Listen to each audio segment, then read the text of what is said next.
My name is Chris Ott, and I'm a member of the board of WisARP, the Wisconsin Association of Railroad Passengers. And I'm Susan Foote-Martin, and I'm on the board of WisARP as well, and I'm the Vice President of Communications. We also have three distinguished guests who we will introduce in a few minutes, but first we'll go through these sort of ground setting slides. All right, so before we go into the details, I thought it would be helpful to just sort of take a look at the big picture about why are trains so important and so valuable. And I think that in some ways it comes down to 5 things: that trains save money, time, space, energy, and lives. And just to say a few things about each of those, trains save money. You might not know it from some of the debates that take place about whether or not to have passenger rail, but actually trains are a really cost-effective transportation option. They come under scrutiny when the projects are proposed, but that's sort of only because we tend not to give that kind of, it seems like trains are expensive because we tend not to give that level of scrutiny to highways. When you actually look at it, very cost-effective. As a whole topic, we're not going to go into the details of that, but they save money. Trains, of course, save time. I think probably all of us have had this experience if you've ridden on a train. When you're on the train, your time is yours. Unlike, especially when you're driving, you can do whatever you want. You can read a book, you can watch a movie, you can work, you can sleep. So you can do whatever you want. It can be productive time, it can be relaxing time. Trains save space. You can probably picture this yourselves. A railroad track is just a few feet wide, and that single track can carry as much freight or as many passengers as many lanes of highways. So they use space really efficiently as they travel through the countryside. And this image here, they can also help us use space really efficiently in our cities. This graphic that's up on the screen, I guess I should stay on camera here.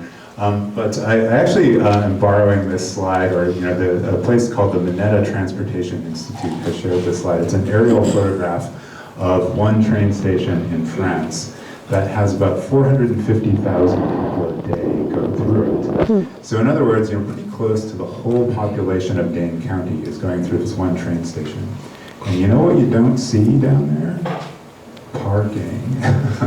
There must be some on the street. They've got some underground parking, but because their trains are so well integrated into the transit system, 450,000 people can move through this station and not really need acres and acres of parking the way that even a shopping center does in the United States. So they save space. They save energy. There's, other than bicycles, there's basically no more efficient form of transportation than steel wheels on steel rail. And especially when the trains are electrified, they're really saving energy. They're saving carbon pollution. We've talked a little bit earlier about the Japanese Shinkansen, and someone I think mentioned its safety record. But to say a little bit more about that, the Shinkansen, or the Japanese train system in general, or they've had their bullet trains up and running now for a little over 60 years. They've carried literally billions of passengers, and there have been an astounding number of passenger fatalities. That number is zero. Just think about that. How many car crashes have taken place just in the last probably hour. So trains save lives. So that is why this is so important. Where are we in Wisconsin today in terms of our trains? This map shows more or less what we've got today. It's not really shown clearly on the map, but there is Metro, Chicago Metro service that comes up to Kenosha. It doesn't have a dot on the map, but there is that. But other than that, what this map is showing us is essentially the Amtrak service that we talked about a bit today. The Hiawatha trains that run a few times a day between Chicago and Milwaukee, the long-distance Empire Builder, the Borealis that makes its daily round trip between Chicago and St. Paul. And these trains, though they are traveling at pretty modest speeds, at a maximum of about 79 miles an hour, have been really popular. The Hiawatha has been popular for years. The Borealis has been beating its, ridership has really exceeded its projections.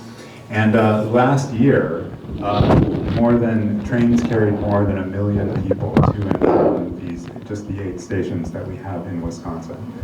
So that's, it's showing the value of already for Wisconsin, these trains that we have. That's great, and about, I forget the number, I mean, a pretty significant portion of Wisconsin population, I think it's maybe around a third, live within a reasonable distance of these existing stations, but that leaves out a whole lot of the rest of the state. It leaves, Madison's it's sort of arguable whether we're reasonably close to that line. Green Bay and the Fox cities, not particularly close to Wausau, places like that, just not really being served at all. So it would be great to expand this.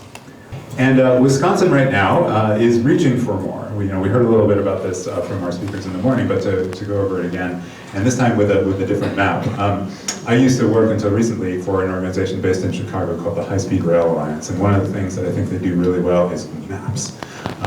And what this map shows, I think, really clearly what Wisconsin is trying to accomplish, the way that we're trying to expand the system. You can see that line that was on the previous map. It's the sort of the solid black line between Chicago and the Twin Cities. That's the existing service. And then the thicker colored lines are the proposed new services. The service up to Green Bay, service over to Madison, and then up back onto the main line, and then branching off of that line that we have today up to Eau Claire, and cities up there on the way to the Twin Cities. So we are reaching for more of this. The problem is that Wisconsin is reaching for more, but the state budget is not investing more. Since 2023, state investment in passenger rail has been steady at $7.3 million a year. And in the state budget that was passed just a few months ago, that was kept at exactly the same level. So for a 4-year period, $7.3 million a year. That's real money. That's certainly better than nothing. Even at times in the past, even this was in doubt. But there's inflation. Keeping the existing services rolling costs a little more each year, so that's causing a pinch. And also, this does not provide enough to move fully and boldly forward with those corridor ID projects that were discussed earlier. So we're in a tight spot. For comparison, while passenger rail is getting $7.3 million a year, our state is spending more than $2 billion a year on state highways. Mm-hmm. This is a little bit apples to oranges, just because this $2 billion does include some federal funding, and passenger rail in Wisconsin gets some federal funding too.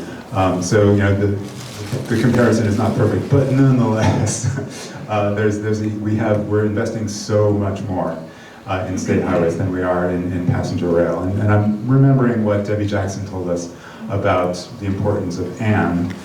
So we need, of course, to take care of all our transportation modes, but I think it's easy to make the case that passenger rail deserves more investment than it is getting today. This is really lopsided. Earlier this year, Governor Evers had proposed 2 increases annually in a row for passenger rail investment. He proposed $5 million in 2026 and then $10 million in 2027. That additional money on top of the $7.3 million a year was going to cover just inflation and sort of increased operating costs, but most of it, as I understand it, was going to go into keeping Wisconsin moving forward through the steps of the Corridor ID project, or at least the next step. So that money is currently missing. And then once again, we've seen different versions of this chart, but this is the federal Corridor ID program, which its status and future right now is a little bit in doubt just because of the turmoil in Washington, D.C. right now. But it's a rational, reasonable process. Maybe we will continue to use this. Maybe something new will take its place. We don't know. But at any rate, right now, all of Wisconsin's projects are way over on the left side of the scale there. 5 projects in Wisconsin got full federal funding in step 1, so there's been 0 cost to the state for that. But then the next step requires a 10% match from some source other than the federal government. Probably that means the state. And so that's, again, the missing piece. financially for Wisconsin to move forward. I believe for the first time, or at least for the first time in a long time, Wisconsin has a passenger rail coalition, a group of state lawmakers who are really interested in the subject and are trying to figure out how to make it happen, how to get us more passenger rail service in Wisconsin. And we are going to hear, they are among our speakers today. So these are our panelists here today. Starting over here, Senator Melissa Ratcliff of Cottage Grove has represented Wisconsin's 16th district since earlier this year. She previously served in the Wisconsin State Assembly, representing the 46th Assembly District during the 2023-2024 term.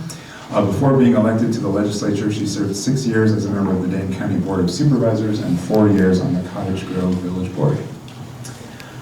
Next, Representative Maureen McCarville of DeForest joined the legislature earlier this year, and she represents the 42nd Assembly District. She also currently serves as a member of the Dane County Board of Supervisors since 2012, and previously she served on the Village Board of DeForest. She has 40 years of business experience, and she served for a decade in the Wisconsin National Guard. And then, Derrick James of Chicago this year became Senior Policy Advocate with the Environmental Law and Policy Center, also known as ELPC. Before this, he handled government affairs for Amtrak, building support for rail expansion. He has also worked for the Chicago Transit Authority and had stints at the Center for Neighborhood Technology and CN Rail. Let's talk about trains, more trains for Wisconsin and how to get them. I guess if we could start out with our state lawmakers, it would be great if you could say a little bit more about your own interests in passenger rail and why you got involved in the caucus. I'm Melissa Ratcliff, state senator, and I got interested in passenger rail because it is something that our state doesn't have, that we don't see necessarily a lot of investment in our country, and we know how popular it is over in Europe, the different, it allows for so many different options for people to travel to different areas, to see different things. The economic benefits of it are there as well, allowing flexibility for where people live, where companies are, knowing that they can get workers into their businesses. So knowing that part of it, that it's a kind of a missing component of travel in our state is one of the many reasons that it really interested me to be part of the caucus for passenger rail, looking into that more. And I know that advocating, educating oneself about a certain issue helps to raise awareness, and then you can look at the ways to move it forward. So the caucus is a first step of bringing people together to help raise awareness, and then seeing how it can impact the people who are, the legislators who are part of the caucus, how it can impact their districts, and then ultimately impact our state. So I've been interested in rail since I was a little kid. I remember my grandmother telling stories, my aunts telling stories about how they would take the train from Beloit and they would go to Milwaukee or Chicago and they would do shopping and that kind of thing. And my grandmother never learned to drive. So when trains sort of faded off, it in a sense isolated her. My grandfather had passed on, and she actually lived about 2 blocks from a grocery store and would take her, literally her red wagon to bring groceries home because she couldn't drive. Because she had relied on the train and mass transit. You know, as a kid watching old black and white movies, there was always a train, you know, and there was always drama around it. So I thought that was just really cool. You know, and someday we'll get to ride on trains, you know, and how are we going to do that? So after I grew up, I took my nephew, a friend of mine, her little boy, and the 4 of us decided to take a trip. So we left out of Columbus, we went to Chicago with the kids, stayed with her sister for a week. But the kids just had a ball on it. They thought that was just the most coolest thing in the world. They're like 5 years old. They got to run around while the vehicle's moving, so to speak. So then we fast forward a little bit. We went on the Dane County Coalition with Chris a few years ago with some of us Dane County supervisors, and we went to Milwaukee and then drove to Milwaukee, and then we went from Milwaukee to Chicago and toured kind of the downtown area and the plans and the hopes and the dreams for what could transpire for new and improved versions of rail within the country.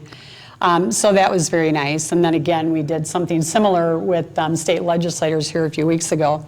But I went to a conference a few months back, and originally we had planned, there were 3 of us that were going to go to the conference. A lot of folks went, but 3 of us were going to take the train. And you know how it goes. Somebody dropped off early on, that wasn't going to work, there was conflict, whatever. And then the second person I was going to go with kind of dropped at the last minute. And my staffer said, well, okay, we'll just book you on a plane. And I'm like, I'm not real big on flying anyways. And I said, actually, no, I'm going to take the train. She goes, well, it's going to take you like a couple days, and you're going by yourself. I said, I'm a big girl now. If I'm going to advocate for trains, I'm getting on the train, and I'm going to find my way, and then I'm going to find my way back. And if I don't come back when I'm supposed to, you can, send out the posse and look for me or whatever. And I told her to mix it up a little bit. So part of it was on the business side of the train system, into New York and DC and that neck of the woods. And then some of it was just, regular passenger commuter type.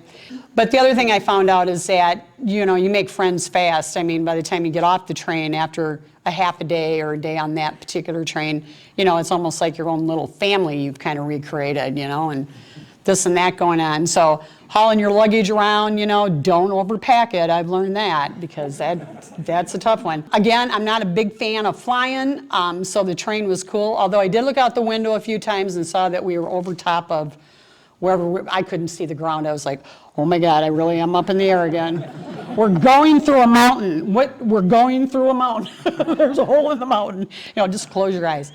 But it was fun. It was a great experience. I could find food. I could get to the ladies' room when I needed to. A little bouncy. You got to be kind of careful there.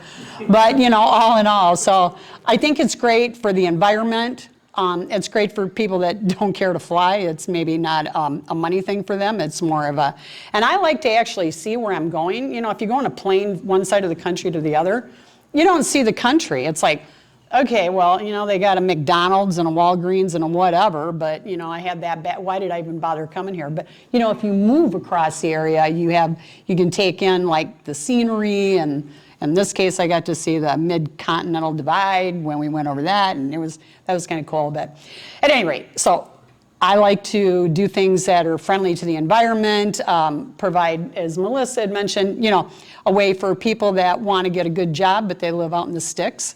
Parents, maybe there's one car, there's not a way to go. You can hop on a train, get to a big city, have a halfway decent job, and come home in the afternoon. And it's just fabulous. And I will be quiet now, and I will turn it over so you can have your turn. No, this was great. My name is Derrick James. As Chris said, I'm with the Environmental Law and Policy Center. To put in a plug for my organization, we're an advocacy organization that works on clean air, clean water, and great spaces, but we also advocate for clean transportation because we feel that contributes to the previous 3. Representative, you almost tears in my eyes because you're touching on so many things that brought me to an appreciation for what rail can do. Because I love trains too, but it's not just because they're trains, but it's because of what trains do. You talked about your grandmother and her liberty. I think if we're going to be a nation that talks about liberty, part of liberty is being that ability to move about. And over the past 50, 60 years in this country, we have devoted so much energy to a form of transportation that is only available to probably 1/3 of the population. Anybody who's young, anybody who's older, anybody who has a disability, you don't need to go anywhere, because if you can't operate or afford a motor car, you just need to stay home. And that is wrong. That's a moral failing on our part. And I started to recognize this as a young man, as a child growing up in Chicago, a city dense with walkability and transit. From the age of 7 and 8 years old, me and my friends were out and about exploring the city because our block was down the street from the Rock Island Railroad commuter train station. And we would get our 45 cents and we would get on that train and we would head to the city and we would go to the museums, the beaches, the movie theaters, and just wreak general havoc but, and then get back on the train and come home. So, but my family was one that liked to travel. So as we traveled around the country on family trips, I saw that everybody else did not have that ability. During the summers, my parents would send me down south to spend the time with my grandparents, and we were just stuck. I mean, they were out in the country and there was nothing to do and there was no way to get anywhere because they didn't have transit. We always had somebody else to drive us. But when those cousins would come to Chicago to visit me, we didn't need my parents. We were out exploring the city. I remember one cousin of mine, when we were going to get on the L, it took me about 5 minutes to get him onto the platform because he had never ridden an escalator. So I see transit, I see passenger rail as liberty, as mobility, and also there's the economic piece as well. And we'll probably touch on this as part of our discussions, but when you give people their resources back to be able to spend things on other things, I think that's important for the economy as well. And I'll stop there.